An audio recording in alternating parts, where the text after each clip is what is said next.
சென்னையில இருக்க பிஜி எல்லாமே இனிமே அப்பளம் தான் போட போறோம், முட்டை தான் இருக்கும், இனிமே இந்த மீல்ஸ் எல்லாம் எதிர்பார்க்கவே முடியாது அப்படின்னு ஒரு பக்கமும், இன்னொரு பக்கம் இந்தியாவில் இருக்க பிக்கெஸ்ட் ஹோட்டல் எல்லாமே நாங்கள் மூட போறோம் அப்படின்னுமே, அப்படியே இன்னொரு பக்கம் பார்த்தா பொதுமக்கள் எல்லாருமே விறகடுப்பையும் இண்டக்ஷன் ஸ்டவ்வையுமே தேடி ஓடிட்டு இருக்காங்க. இதனால இண்டக்ஷன் ஸ்டவ்வோட டிமாண்டுமே ரொம்ப அதிகரிச்சுட்டு இருக்கு. ஏன் இப்போ இதெல்லாம் நடந்துட்டு இருக்கு, ஏன் இப்போ வந்து எல்பிஜி கேஸ் தட்டுப்பாடு வந்திருக்கு அப்படிங்கிறத இந்த வீடியோல பார்க்கலாம். அதுக்கு முன்னாடி உங்க எல்லாருக்குமே சிம்பிளா புரியுற மாதிரி சொல்லணும் அப்படின்னா, தனி ஒருவன் மூவில ஒரு டயலாக் இருக்கும். ஃபர்ஸ்ட் பேஜ்ல இருக்க நியூஸுக்கும் 5வது பேஜ்ல இருக்க நியூஸுக்கும் ஒரு லிங்க் இருக்கு அப்படின்ட்டு. அதுதான் இப்போ இங்க நடந்துட்டு இருக்கு. என்னன்னு பார்க்கலாம். அமெரிக்காக்கும் ஈரானுக்கும் நடக்கக்கூடிய போர் பிரச்சனையினால தான் இன்னைக்கு நாம சாப்பிடுற சாப்பாட்டுக்கு பிரச்சனை வந்திருக்கு. நான் போன வீடியோல சொல்லியிருப்பேன், நான் வாங்குற பெட்ரோல்ல இருந்து அத்தியாவசிய தேவை அனைத்துலயுமே விலை அதிகரிக்கும் அப்படின்ட்டு. அதுதான் இப்போ நடந்துட்டு இருக்கு. முதல் விஷயம் என்ன அப்படின்னா, ஈரானுக்கும் அமெரிக்காவுக்கும் நடக்கிற போர்ல இருந்து தான் ஆரம்பிக்கணும்.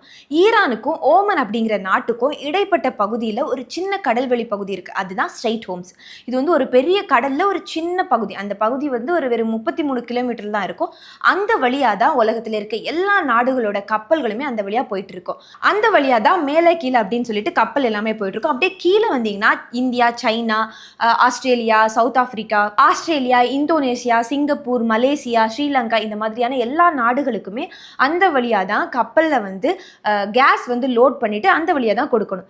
ஏன் அந்த ஒரு வழியா தான் கொடுக்கணுமா அப்படின்னு கேட்டா ஆமா. ஏன்னா அதுக்கு மேலே தான் சவுதி அப்படிங்கிற நாட்டில் இருந்து தான் நம்மளுக்கு வந்து இந்த எல்பிஜி கேஸ் வந்து கடல் வழியா கப்பலில் லோட் பண்ணி நம்ம நாட்டுக்கு வருது. அதே மாதிரி கத்தாரில் இருக்க எல்பிஜியா இருக்கட்டும், இதில் மேஜரா கத்தார் அண்ட் சவுதி இந்த 2 நாடுகள்ல இருந்து தான் நமக்கு வந்து நம்ம வீட்டுக்கு யூஸ் பண்ற கேஸ் வந்து நமக்கு கொடுத்துட்டு இருக்காங்க.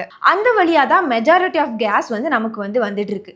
இப்போ ஈரான் அமெரிக்கான் போரோட எதிரொலியா வந்து ஈரான் வந்து அமெரிக்காக்கு எதிராக வந்து நின்றுட்டு இருக்கு. இந்த சூழ்நிலையில தான் ஈரான்ல இருந்து அமெரிக்கா வரைக்கும் போகக்கூடிய அளவுல வந்து ஆயுதங்கள் வந்து அவங்க கிட்ட இல்லை. ஆனா அவங்க கிட்ட என்ன இருக்கு அப்படின்னா, இந்த ஸ்ட்ரெய்ட் ஹோம்ஸ், உலகத்துல இருக்க எல்லா நாடுகள்ல இருக்க கப்பல்களும் போயிட்டு வரக்கூடிய இந்த பகுதி வந்து ஈரானோட கரையோட இருக்கிறனால ஈரான் வந்து உலகத்துல இருக்க எல்லா கப்பல்களும் போயிட்டு இருக்க அந்த ஒரு பகுதியை வந்து இப்போ கண்ட்ரோல் பண்ணிட்டு இருக்காங்க.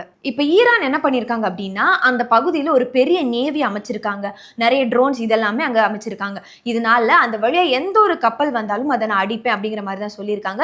அந்த வழியா இந்தியாவில இருந்து ஒரு கப்பல் வந்தாலும் அதையே நான் அடிப்பேன் அப்படிங்கிற மாதிரி தான் சொல்லியிருக்காங்க. இதனால உலகத்துல இருக்க எல்லா நாடுகளுக்குமே ஈரானால பிரஷர் தான் அதிகரிச்சுட்டு இருக்கு அப்படின்னு சொல்லணும். ஆனா ஒரே ஒரு கண்ட்ரிக்கு மட்டும் இந்த பிரஷர் எதுவுமே இல்லை.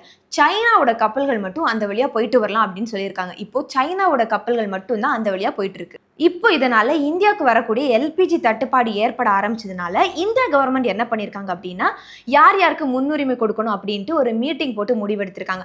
அதுல என்ன முதல்ல சொல்றாங்க அப்படின்னா, நம்ம ஊர்ல எல்பிஜி ப்ரொடக்ஷனை இம்ப்ரூவ் பண்ணணும்.